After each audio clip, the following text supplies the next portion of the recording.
Modern physics के ऊपर आज हमारा ये लेक्चर 2 है।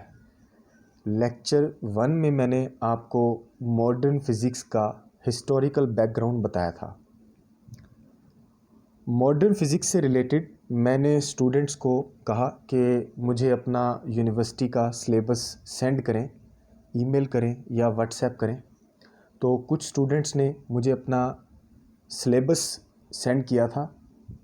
तो मैंने देखा कि यूनिवर्सिटीज़ में जो मॉडर्न फिज़िक्स पढ़ाई जा रही हैं वो दरमियान से उन्होंने टॉपिक्स उठाए हैं।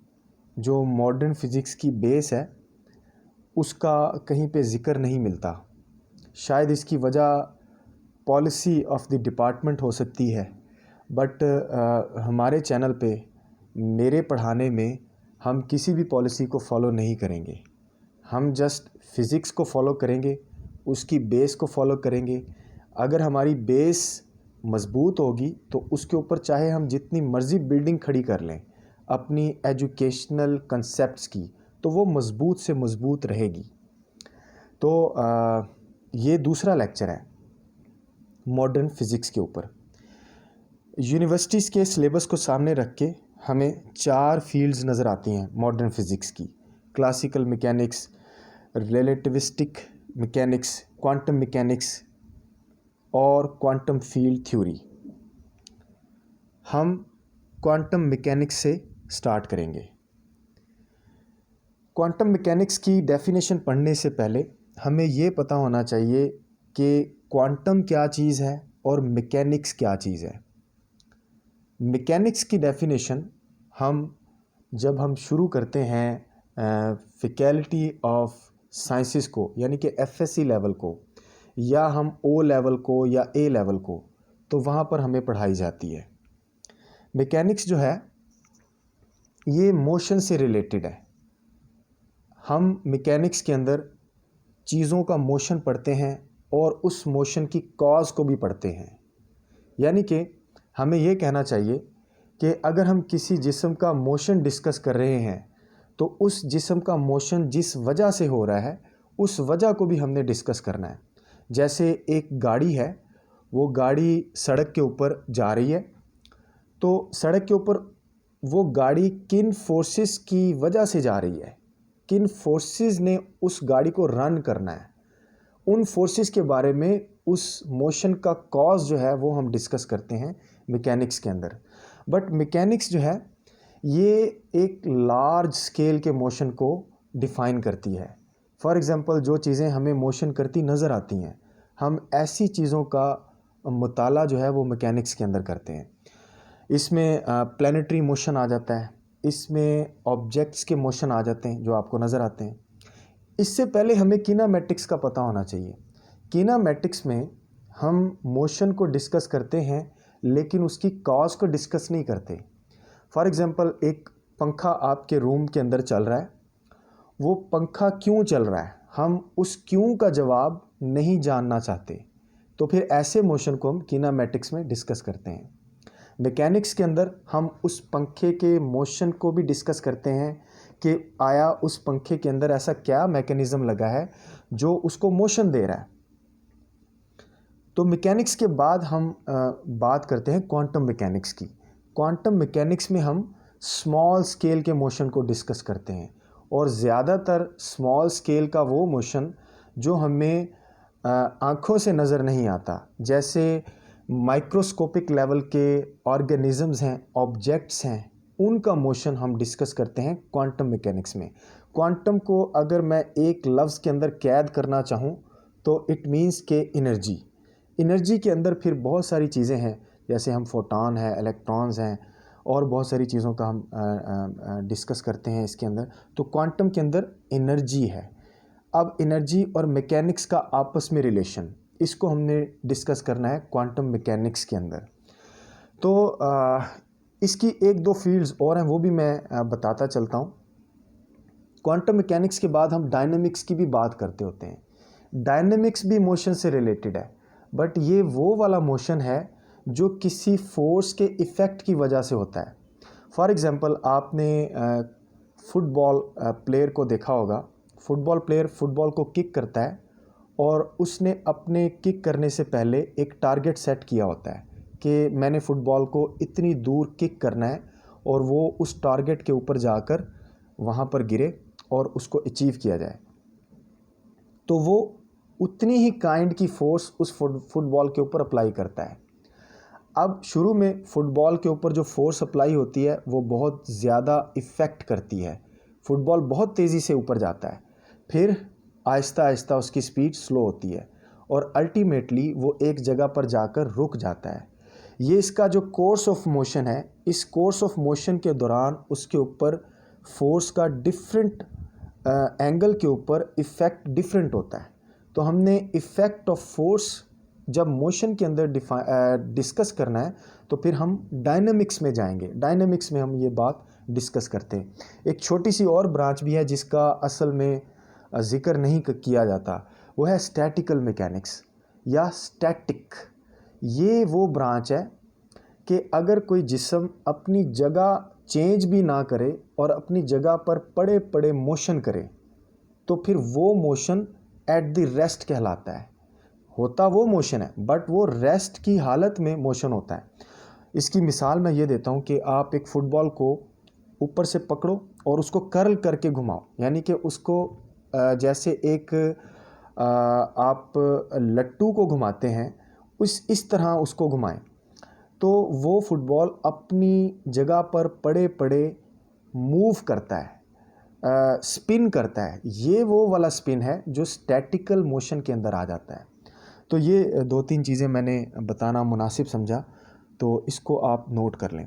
तो क्वांटम मैकेनिक्स की जो डेफिनेशन हमने लोअर लेवल पे पढ़ी है, हमने इसकी डेफिनेशन लोअर लेवल पे पढ़ी थी, the study of motion with reference of forces which cause it. यानी कि हम ऐसे मोशन को जो मॉलिक्यूल्स का, एटम्स का मोशन है, जो किसी रेफरेंस के हिसाब से स्मॉल स्केल के ऊपर होता है और उसमें हम इसकी कॉज भी डिस्कस करते हैं, उसको हमने पढ़ा था स्मॉल लेवल पे। बट क्योंकि हायर लेवल है, बीएस लेवल हायर लेवल है, तो हायर लेवल पे इसके अंदर बहुत सारी चीज़ें आ जाती हैं।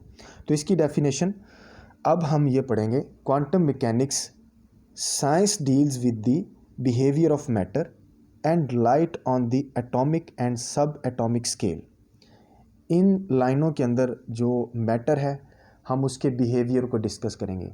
आपको पता है कि मैटर की 5 फिज़िकल स्टेट्स हैं। बुक्स के अंदर 4 लिखी हुई हैं बट 5th फिज़िकल स्टेट भी एग्जिस्ट करती है और उसके ऊपर बहुत सारा काम हो चुका है। तो हमने इसकी फ़िज़िकल स्टेट पढ़ी हैं। सबसे पहले सॉलिड, फिर लिक्विड, फिर गैस, फिर प्लाज्मा। प्लाज्मा के बाद बोस-आइंस्टाइन कंडेंसेट्स, बोस-आइंस्टाइन कंडेंसेट्स, ये 5th physical state of matter है। इनका बिहेवियर हमने पढ़ना है। और फिर आपको पता है लाइट भी मटेरियल लाइट, यानी कि ऐसी लाइट जो मटेरियल लाइट हो। सूरज की रोशनी जो ज़मीन तक पहुंचती है ये मटेरियल लाइट है, इसका वेट है, इसकी बाकायदा एनर्जी है और हम इसको बहुत बड़े पैमाने के ऊपर कॉस्मोलॉजी के ऊपर कॉस्मोलॉजी में पढ़ते हैं। तो ये भी मैटर के अंदर ही हम डिस्कस करते हैं। एटॉमिक आपको पता है डिफरेंट एटम्स, उसकी बात हम कर रहे हैं। बट सब एटॉमिक, ये सब एटॉमिक लेवल जो है ये बहुत ही ज़्यादा इम्पोर्टेंट है क्वांटम मैकेनिक्स के ऊपर। सब एटॉमिक लेवल एटम्स के सब एटम्स, यानी कि अगर हम एक एटम को तोड़ें तो वो डिफरेंट एटम्स में कन्वर्ट हो जाता है। जब वो डिफरेंट एटम्स में कन्वर्ट हो जाता है तो फिर हम उसको सब एटॉमिक लेवल कहते हैं। उसमें कुछ आयंस बन जाते हैं। उन आयनिक फॉर्म में भी हम फिर और मज़ीद आगे गहराई के अंदर जाएं तो फिर हमें पता चलता है कि इसके फंडामेंटल पार्टिकल्स और भी हैं, एक्सेप्ट दैट इलेक्ट्रॉन, प्रोटॉन और न्यूट्रॉन, वो भी हम इसके अंदर डिस्कस करते हैं। It attempts to describe and account for the properties of molecules and atoms and their constituents. ज़ाहिर बात है कि ये चीज़ें कैसे कॉन्स्टिट्यूट होती हैं उनका ज़िक्र भी हमने इसके अंदर पढ़ना है। Electrons, protons, neutrons and other more esoteric particles. Esoteric particles जो है ये मिस्टीरियस पार्टिकल्स कहलाते हैं।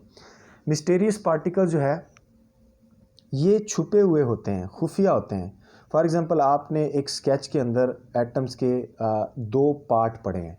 एक पार्ट के अंदर न्यूक्लियस है, दूसरे पार्ट के अंदर इलेक्ट्रॉन है।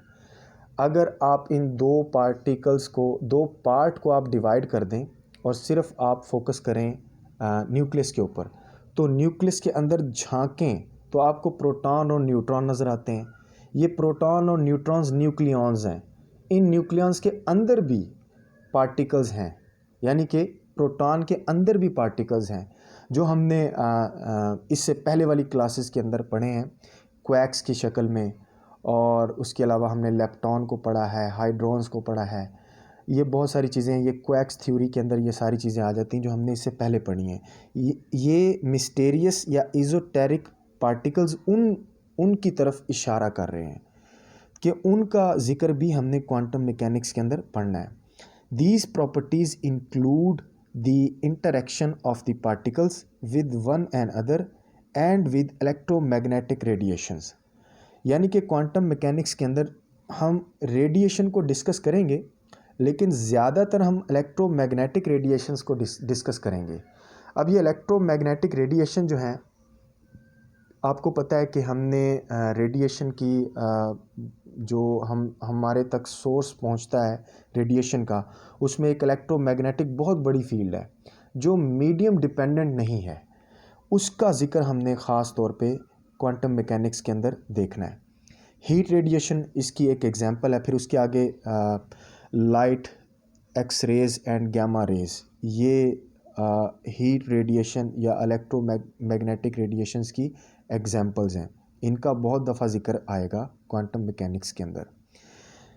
मैंने जो बात की अभी क्वैक्स की, ये चार्ट आपने डिस्कस किया होगा प्रीवियस क्लासेस के अंदर। तो ज़्यादातर हम फोटॉन को, ग्लूऑन को और इलेक्ट्रॉन को, मुऑन को, इलेक्ट्रॉन न्यूट्रिनो को, इन चीज़ों को हम डिस्कस करेंगे। क्वैक्स के अंदर ये सारी चीज़ें बहुत इंपॉर्टेंट है, इनको भी हमने डिस्कस करना है इसके अंदर। तो ये मैंने एक एग्जांपल आपको समझाने के लिए यहाँ पे लगाई है। ये एटम्स हैं। इन एटम्स में से एक हम सेलेक्ट करेंगे। उस सिलेक्शन के अंदर हमें एटम का स्ट्रक्चर नज़र आया। ये जो दरमियान में स्ट्रक्चर है ये न्यूक्लियस है, और साइड्स के ऊपर ये जो डॉट आपको नज़र आ रहे हैं ये इलेक्ट्रॉन्स हैं।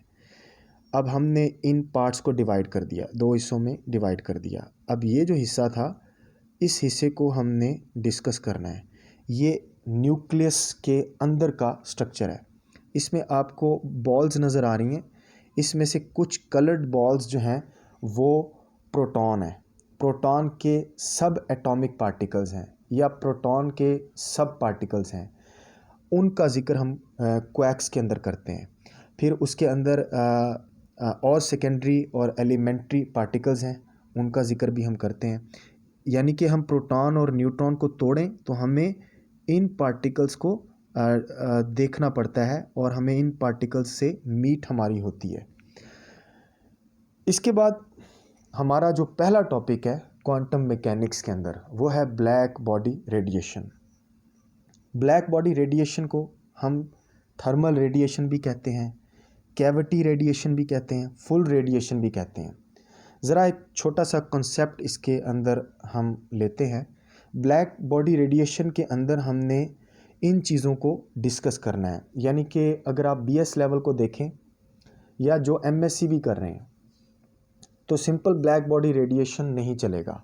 हमने ब्लैक बॉडी के बारे में पढ़ना है, उसकी करैक्टरिस्टिक्स के बारे में पढ़ना है, उसके क्लासिकल फार्मूला और उसका स्पेक्ट्रिकल बिहेवियर या स्पेक्ट्रिकल जो उसकी लाइंस बनती हैं, ग्राफ बनते हैं, उनको हमने देखना है। उसके बाद हमने इनके एक्सपेरिमेंटल रिजल्ट्स को कंपेयर करना है उस ब्लैक बॉडी के साथ जो हमें मिलेंगे। तो आज के लेक्चर में मैं आपको इन दो चीज़ों का कॉन्सेप्ट दूंगा। रेडियो एक्टिव मटीरियल जो है वो डिफरेंट साइड के ऊपर हमें मिलता है। फॉर एग्ज़ाम्पल अगर आप पाकिस्तान की बात करें तो पाकिस्तान में डीजी खान के अंदर ये रिज़र्व्स मौजूद हैं रेडियो एक्टिव के, और आप इन पहाड़ों को देखें, ये पहाड़ ब्लैक शेप्ड दे रहे हैं। इसका मतलब है कि जो रेडियो एक्टिव मटीरियल इनके अंदर है उनकी वजह से ये ब्लैक हो गए। यही असल कॉन्सेप्ट है ब्लैक बॉडी रेडिएशन का। असल में हमारे पास एक बॉडी होती है, वो ब्लैक नहीं होती। एक बॉडी है, उसके अंदर जब हम रेडिएशन इंस्टॉल करना शुरू करते हैं, एब्जॉर्ब करवाना शुरू करते हैं, तो वो बॉडी उन रेडिएशन के असर की वजह से टर्न्स हो जाती है ब्लैक में। यानी कि वो रेडिएशन उसके अंदर गए और उन्होंने उस बॉडी को अपनी रेडिएशन के असर की वजह से ब्लैक कर दिया। अब हम उसको कहेंगे ब्लैक बॉडी। अब ये ब्लैक बॉडी जब हम टेम्परेचर देते हैं तो फिर रेडिएशन स्टार्ट कर देती है। Then it completely called black body radiation. तो होता क्या है कि हम इस जगह से, इस साइट से मटेरियल को ऐसे उठा के ट्रक के ऊपर लोड करके नहीं लेके जा सकते। हमने इस मटेरियल को मूव करना है इस न्यूक्लियर रिएक्टर के अंदर। तो जब हम इस मटेरियल को यहाँ से लोड करेंगे तो क्योंकि वो डीके स्टार्ट कर चुका होता है, यानी कि उसके अंदर से रेडिएशन इमिट होना शुरू हो चुकी होती हैं। फॉर एग्जांपल अगर इस जगह से ये साइट, न्यूक्लियर रिएक्टर की साइट अगर 100 किलोमीटर अवे है या 1000 किलोमीटर अवे है, तो मटेरियल रेडियो एक्टिविटी करता रहेगा और जब वो इस साइट के अंदर पहुंचेगा तो वो हाफ लाइफ अपनी कंप्लीट कर चुका होगा, या समझ लें कि उसका जो साइज़ है वो रिड्यूस हो चुका होगा उस मटेरियल का। तो हमने उसके साइज़ को रिड्यूस होने से बचाना है और हमने उसको एज इट इज़ जैसे हमने कलेक्ट किया वो लेके जाना है न्यूक्लियर रिएक्टर में, और यहाँ पर उसको हमने इंस्टॉल करके डिफरेंट चीज़ें बनानी है। तो वो रेडिएशन को बचाने के लिए कि वो ज़ाया ना हो जाए, हम एक बॉडी को इंस्टॉल करते हैं जिसको हमने नाम दिया है ब्लैक बॉडी का।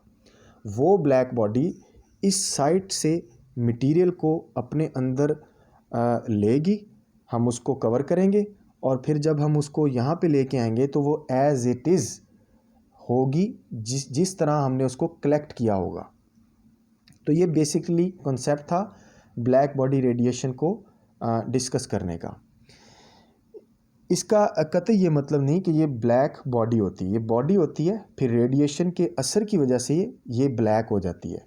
इस डायग्राम में आप देख सकते हैं ये रेडिएशन है इसके अंदर ये सारी, और क्योंकि चारों तरफ से ये बॉडी जो है उसको हमने कवर किया हुआ है और सिर्फ एक जगह से रास्ता इसका हमने रखा हुआ है। इसी जगह से रेडिएशन या मटेरियल हम इसके अंदर इंस्टॉल करते हैं और रेडिएशन जब इसके अंदर कैद हो जाती है तो इस बॉडी को ब्लैक कर देती है। अब फिर हम इधर से इसको पैक कर देते हैं, इसका रास्ता बंद कर देते हैं। अब हमारे पास ये एक बॉडी है, अब इसको हमने ट्रक के ऊपर लोड किया या स्पेशल गैजेट्स होते हैं उसके अंदर हमने इसको लोड करना है और लेके जाना है जहां हमने इसका एक्सपेरिमेंट करना है। थर्मल रेडिएशन हम इसको इसलिए कहते हैं कि जब हम इसको एक्सपेरिमेंटल ऑब्जर्वेटरी के अंदर लेके जाते हैं तो वहाँ इसको हम टेम्परेचर देते हैं। जब हम इसको टेम्परेचर देते हैं तो फिर ये रेडिएशन स्टार्ट करना शुरू करती है। अदरवाइज़ इसका टेम्परेचर हमने लो रखा होता है जिसकी वजह से ये रेडिएशन अपना डीके स्टार्ट नहीं करता। कैविटी इसको इसलिए कहा जाता है कि ये चारों तरफ से बंद है, सिर्फ एक रास्ता है, और ऐसी बॉडी जिसका सिर्फ एक ही रास्ता हो उसको हम कैविटी भी कहते हैं। फॉर एग्ज़ाम्पल हमारा माउथ जो है वो एक कैविटी है, हमारा एब्डोमिनल जो है वो एक कैविटी है, तो लीवर एक कैविटी है, इसी तरह स्टमक एक कैविटी है। ये सारी चीज़ें एक बॉडी की डेफिनेशन के अंदर आ जाती हैं। क्योंकि इसके अंदर हमने रेडिएशन कैद कर दी तो ये कैविटी के अंदर कैद हो गई, तो कैविटी रेडिएशन भी इसको कहा जाएगा। फुल रेडिएशन इसको इसलिए कहा जाता है कि ये तकरीबन इसके अंदर जितनी भी रेडिएशन एब्जॉर्ब होती हैं वो सारी की सारी बाहर निकलती हैं और हम उसको किसी काम के अंदर लेके आते हैं, इसलिए इसको फुल रेडिएशन भी कहा जाता है। ये कंसेप्चुअल पिक्चर है, आपने इसको बुक में देखा होगा। ब्लैक बॉडी रेडिएशन के अंदर जो रेडिएशन है वो मीडियम डिपेंडेंट नहीं है। आपने हीट की ट्रांसफ़र के मोड पढ़े होंगे, कन्वेक्शन और कंडक्शन। ये दोनों मीडियम डिपेंडेंट हैं, बट रेडिएशन मीडियम डिपेंडेंट नहीं है, जिसको हमने डिस्कस करना है ब्लैक बॉडी के अंदर। ब्लैक बॉडी की डेफिनेशन आपकी बुक्स में, आपके नोट्स के अंदर आपको पता है, ये मैंने जो लिखी है। A black body is a theoretical और model body which absorbs all radiation falling on it, reflecting or transmitting none. It is a hypothetical का मतलब है nearest approach, यानी कि ऐसी चीज़ जो मौजूद ना हो लेकिन मौजूद होने के करीब हो। हम आइडियलाइज़ करें कि ये मुमकिन है, ये मौजूद हो सकती है या मौजूद हो चुकी है। It is a hypothetical object which is a perfect absorber and a perfect emitter of radiation over all wavelength। जितनी भी रेडिएशंस हैं उनमें डिफरेंट वेवलेंथ्स जो हैं वो रिकॉर्ड होती हैं, लेकिन ब्लैक बॉडी रेडिएशन के अंदर तमाम किस्म की वेवलेंथ जो हैं वो एब्जॉर्ब होती हैं और तमाम किस्म की वेवलेंथ उसमें से इमिट भी होती हैं। इसी वजह से हम इसको परफेक्ट बॉडी कहते हैं for emission and for absorption. ये दोनों चीज़ें करती है, परफेक्ट एब्जॉर्प्शन भी करती है, परफेक्ट इमिशन भी करती है। इसके बाद इसकी कुछ करैक्टरिस्टिक्स हैं। A perfect black body absorbs radiation of all wavelengths which fall on it and when heated to a suitable high temperature emits radiation of all wavelength। इस characteristics को हमने डिस्कस कर लिया है। Black body radiation does not depend upon the material or the medium of the object or cavity, but it only depend upon the temperature of the cavity। Black body के अंदर हमने radiation को कैद कर लिया। अब उस बॉडी का जो मटेरियल है वो उसकी रेडिएशन को स्टार्ट करने के लिए डिपेंडेबल नहीं है, यानी कि उसकी रेडिएशन उसके मटेरियल के ऊपर डिपेंड नहीं करेंगी, उस मीडियम के ऊपर डिपेंड नहीं करेंगी जिस मीडियम के अंदर हमने रेडिएशन को कैद किया है। अगर ब्लैक बॉडी किसी चीज़ के ऊपर डिपेंड करती है, इसकी रेडिएशन किसी चीज़ के ऊपर डिपेंड करती है, तो वो है टेम्परेचर। जितना ज़्यादा हम इस बॉडी को गर्म करेंगे उतनी तेज़ी से इसके अंदर रेडिएशन का इमिशन होगा। जितना कम हम इसको टेम्परेचर को करेंगे उतना इसके अंदर रेडिएशन ज़्यादा एब्जॉर्ब होंगे। ये इसका मतलब है। थर्ड इसकी करैक्टरिस्टिक्स है, black body radiation in a cavity exert pressure on the walls of the cavity just as a gas exert pressure on the walls of the container। जो सेकंड करैक्टरिस्टिक्स थी उसमें हमने देखा कि ये मीडियम या उस मटेरियल के ऊपर डिपेंड नहीं करती जिस बॉडी के अंदर हमने इसको कैद करना है, बट इट डजेंट मीन कि आप उस बॉडी की जो वॉल्स हैं उनको बहुत ही थिन बनाएं। इट डजेंट मीन कि थिन बनाने से भी, क्योंकि डिपेंड नहीं करती इसलिए हम थिन बना दें रेडिएशन उसके अंदर कैद हो जाएगी। It doesn't matter, it doesn't mean कि ये इस तरह है। इसको आपने क्या करना है कि आपने ब्लैक बॉडी की जो वॉल्स हैं उनको थोड़ा सा थिक बनाना है, मोटा बनाना है, ताकि जो प्रेशर रेडिएशन का इमिशन के वक्त वॉल्स के ऊपर पड़ता है वो ना पड़े, और अगर पड़े तो वो बॉडी उसको बर्दाश्त करे और रेडिएशन को किसी और तरफ से लीक ना होने दे। जिस तरह एक गैस का सिलेंडर जो है वो गैस का सिलेंडर है या कंटेनर है, उसके अंदर जो गैस है वो उस कंटेनर